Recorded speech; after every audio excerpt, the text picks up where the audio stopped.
Mit navn er Patrick, og det her er min historie og mit bidrag til kampen mod infertilitet.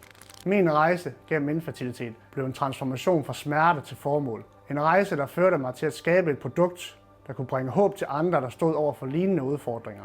Da jeg mødte Patrick, så var jeg på min rejse imod at få et barn, og det var som solomor og igennem en fertilitetsklinik. Der mødte jeg et kæmpe barriere af hensyn til ventetider. Fra den gang jeg blev henvist til den gang jeg skulle få et tid, der gik cirka 1,5 år. Det havde jeg simpelthen ikke tålmodighed til. Så begyndte vi at udvide hans produkt til, at den kunne bruges både af solomor og samkønnede par, der gerne ville have et barn, men ikke kunne få den igennem en fertilitetsklinik eller det offentligt.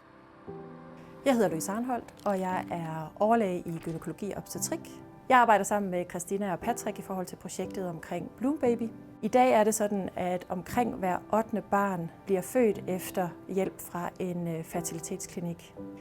Ideen om at skabe et fertilitetsprodukt opstod, da jeg indså, at der var en mangel på redskaber, der kunne hjælpe par med at forstå og styre deres fertilitet på en mere personlig og effektiv måde.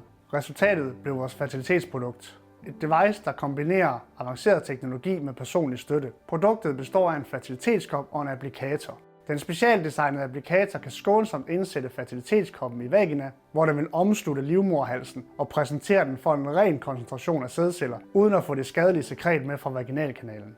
Da vi designede applikatoren, så har vi været igennem en masse trin for at få det rigtige design på den. Og man skal hele tiden tænke på, at når et produkt som det her bliver brugt, så bliver det brugt i utroligt følsomme områder i kroppen. Så derfor har målet hele tiden været at skabe et produkt, som har komfort, men også at det ikke kan påføre skader på kvinden. Vi ønsker at bryde tabuerne omkring infertilitet og skabe et rum, hvor man kan føle sig støttet og forstået.